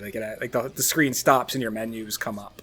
So it's got a bit of that like RPG flavor to it, which is gonna kind of feel cool, especially because those menus got that stylized Persona look. So yeah, it's just more Persona style menus, more Persona music, but with an action face, which is for me just an absolute delight. So, yeah, I am definitely all for that. Give it to me. All right, I got a couple more I want to mention. One is actually one that I only noticed was coming today while I was just sort of finalising my list of things that I wanted to talk about, which is Sin Reloaded. Okay. Sin, if you're not familiar, is the other first-person shooter that came out around the same time as Half-Life. And it was really good, but because Half-Life came out at the same time, it kind of flew completely under the radar, and it also had loads of technical issues when it was first released, and so it kind of died a bit of a death on the shelves, unfortunately. But it's one of those games that people have sort of really fondly remembered ever since it originally released, and I am one of those people. I always actually preferred it to Half-Life, to be perfectly honest, because I preferred the way it told its story. But Sin is a first-person shooter. It's quite narrative-centric. It's very level-based, so rather than Half-Life's approach of proceeding through one long, coherent world with occasional corridors with loading breaks in them, Sin was very kind of mission-based and level-based, so it kind of straddled the line between the older school approach of stuff like Doom and Quake and the more modern approach of incorporating a narrative into this kind of game. It was one of the first person shooters I remember that actually had a story that unfolded as you played it, so it was quite distinctive at the time, and it was just cool. I remember loving it because it's got some fun characters in it. There's a lot of kind of banter between your character and his handler who he's talking to over the radio. Has a really good villainess in the form of Alexis Sinclair, who spends a lot of the game in sort of this kind of rubber bondage outfit, which was very exciting for 15-year-old me. But it was just a really solid shooter with some good weapons, some excellent level design. I think I've talked previously a few times on this before about how I really like games that unfold in kind of plausible, realistic environments. And Sin is a game that had a lot of those in. So there was a lot of sort of going through like office blocks and city streets and that sort of thing. And in contrast to a lot of games that tend to incorporate those environments these days, they were just office blocks and city streets. They weren't ruined office blocks and city streets. They weren't post-apocalyptic office blocks and city streets. They were just relatable environments in which you happen to have highly explosive gunfights against robots and mutants and women in bondage gear. But I only discovered recently that it's getting a reloaded version this year, and it's being worked on by Night Dive Studios. So if that name sounds familiar, Night Dive Studios are the people who've done stuff like the System Shock reboot a while back. Oh, okay. And they've also worked on a couple of other things as well. I forget exactly what offhand, but they've done a good job of kind of resurrecting a lot of old 90s properties, both in terms of re-releasing them and of doing new versions of them as well. So, for example, they brought back Strife in 2014, which was a first-person shooter crossed with a role-playing game that, much like Sin, got largely overlooked at the time of its original release, but they re-released that back in 2014. You can get that on Steam and GOG. System Shock Enhanced Edition came out in 2015. They remastered Forsaken, which was a kind of game that originally came out around the same time as Descent. So it's a sort of 6 Degrees of Freedom flying shoot 'em up. I remember Forsaken. Yeah, so they remastered that in 2018. They did a re-release of Blood in 2019. They're doing another new version of System Shock at some point. Exactly when remains to be seen, because they're still working on that. And Sin Reloaded is coming out in 2021 as well. They've also got the rights to the later Wizardry games. So they were responsible for bringing Wizardry 6, 7 and 8 to GOG and possibly Steam. And they've got the rights to a lot of old sort of humongous entertainment stuff as well. So things like Spy Fox, Putt Putt, Pajama Sam, Freddy Fish, that sort of thing. These are important games. These need to be preserved. Putt Putt was integral to my childhood. Actually, I'm looking at this list. They've got their hands on loads of stuff over the years. They got their hands on a lot of the old Microprose stuff. So stuff like Sid Meier's Pirates. That's awesome. Rex Nebula and the Cosmic Gender Bender. The Tex Murphy games. Those were great point-and-click adventures and some of the first sort of CD-ROM full-motion video games that didn't suck. More Microprose stuff. More humongous entertainment stuff. Terra Nova from Looking Glass. That's an underappreciated sort of mech shooter from the mid-90s. Yeah, God. Yeah, old Turok is the one that they kind of re-released recently that I was thinking of. Oh, yeah. Yeah. Those Switch ports of Turok were quite well regarded. Yeah. Yeah, so, knowing that they have got their hands on Sin, which is sort of, like I say, one of my favourite first-person shooters from back in the day, that's very exciting because I'm keen to return to that. I actually nearly pulled the trigger on buying a copy on GOG.com the other night as part of their winter sale. And in fact, I might still do that because it was like £1 or something like that. Sure. So, but yeah, that's a game that I'm excited to see make a return. And I'm really pleased that companies like Night Dive exist, both for sort of preserving the old versions and bringing them up to date as well. And along those same lines, one game that I'm interested in exploring this year at some point as well is the remaster of SaGa Frontier, which we talked about in the news a little while back as well. But I'm really keen to play this because I remember seeing write-ups about it in magazines back when it originally came out and seeing adverts for it and thinking that sounds really cool. That sounds really interesting, really cool. Something that I want to play. I know it's a SaGa game, so it will probably be a brick wall of difficulty in learning the mechanics, but Frontier is like probably the most accessible SaGa. I figured. I always got that impression. Yeah, I always got the impression that it was a bit more accessible. SaGa Frontier 2, I remember playing back in the day and kind of bouncing off it a bit hard, but I would like to return to that one as well. But the first SaGa Frontier, I was thoroughly enamored with the idea of an RPG where you could play as lots of different characters who had these independent, intertwining stories. And now I'll hopefully finally have the opportunity to do that. So it would be nice to see if there's a physical release of that at some point, which is possible, given that some of Square Enix's remasters have been seeing physical releases. The Final Fantasy 7, 8, and 9 remasters for Switch have had physical releases, even if it's only in Asia. and in Europe, strangely. The 7 and 8 came out as a European release as well, so that's nice. Yeah. So hopefully this will get the same treatment. And Romancing Saga 3 got a Asian release, didn't it, as well? That's what gives me hope here. That Romancing Saga 3 upgraded version got a physical release. I'm very proud to have that. So yeah, I'm really hoping Frontier gets the same treatment. But then it's like some of the stuff doesn't. So like the new Saga they made a while ago, Scarlet Grace, that didn't get an English language physical pressing. Oh, so that's a shame. Yeah, it's weird. Like some do, some don't. It's always Saga's always kind of been a bastard stepchild. Like it's weird. I don't know. I've always appreciated it, but it's always been a crapshoot. Right then. Okay, that's most of my list that sort of came to mind immediately when I was thinking of what I'm looking forward into 2021. Have you got anything else? Yeah, I mean, there's lots of other stuff, obviously, but nothing I can really speak about in like too much detail, right? Like, so like I'm, most of the stuff I've mentioned is all stuff that's going to come out in the first 3 or 4 months of the year, because it's all stuff that we have information on, we're intimately familiar with. Yeah. Like I don't know what June. What I don't really know what's coming out in April forward. Yeah. So yeah. Lots of stuff in my backlog. You and I have been really focusing on 360 and PS3 retro collecting lately. Like, I really want to get a chance to check out Remember Me. I recently got a copy of Remember Me. I've never played that. Is that the one that's Don't Nod? Yeah, that was like one of Don't Nod's first games.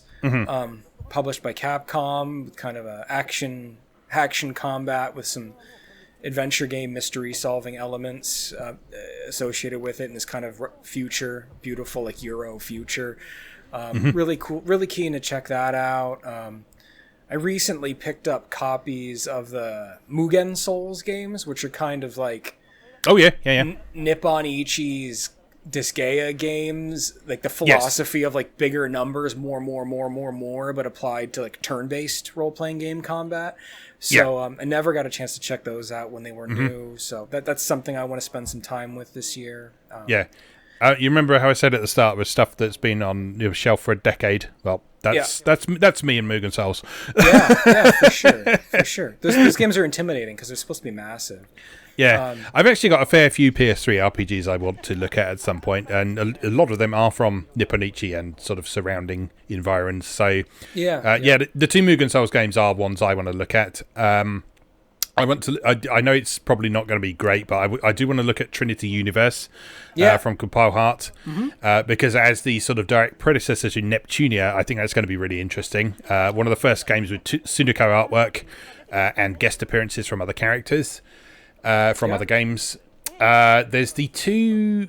I can't remember if they were actually Nippon Ichi or not, but there's like two isometric roguelikes, Guided Fate Paradox and Awakened Fate Ultimatum. Oh, you didn't play those?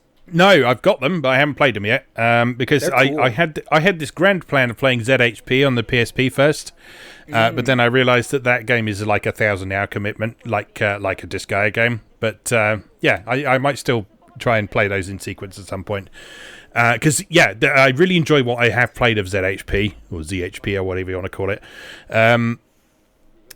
It's a really interesting take on the roguelike genre from a time where people were still kind of learning about the roguelike genre, so it wasn't anywhere near as saturated as it is now. And it was a really intriguing take on it, with some sort of persistent progression and an element of resetting your character but making them more powerful and that sort of thing. So yeah, those seem like really mechanically interesting games, but also ones that you could potentially lose a lot of your life to. So I've been holding off on those for, again, about 10 years or so, just in case. I don't think you're allowed to talk about ZHP without saying its full name. I beg your pardon. ZHP, Unlosing Ranger versus Dark Death Evil Man. There you go. Thank you for that. I apologise for my oversight. I'm sorry. It should be its full title, shouldn't it? Which is Zetai Hero Project: Unlosing Ranger versus Dark Death Evil Man. Starring Super Baby. We can. You should never pass up an opportunity to say Dark Death Evil Man.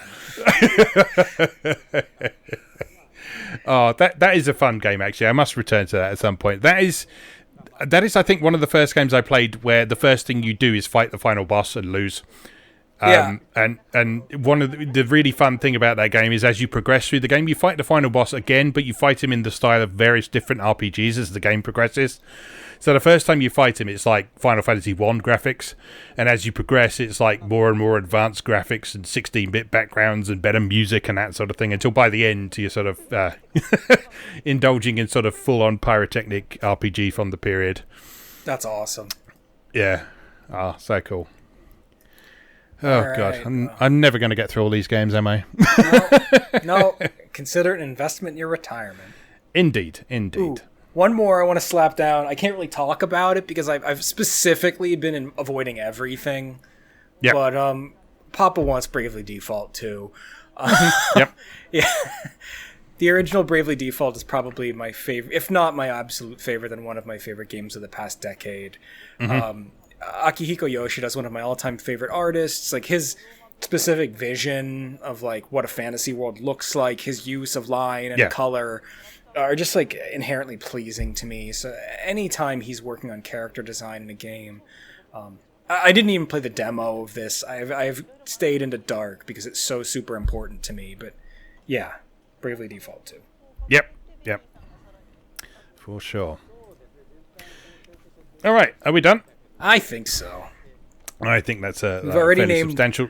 More games than our busy adult buns are ever going to have time to play in one year. So yeah, well, like I say, when you've got games that are stretching back to sort of PS1 era and beyond, you need to play. Yeah, you don't really need to worry about new stuff, do we? Yeah, but we still buy it anyway. Because we have the pretty boxes on our shelves. I like the pretty boxes. I like the pretty boxes on my shelves. Anyway, all right, let's leave that there for now then. All right, would you like to tell people where to find you online as usual? Absolutely. You can see and purchase my artwork at ckaskyart.com, and as always, please follow me on Instagram at ckaskyart, CCASKIEART, for work in progress updates. About to finish up a new painting, so keep an eye out. Lovely stuff, and you can find my writing most days on MoeGamer.net.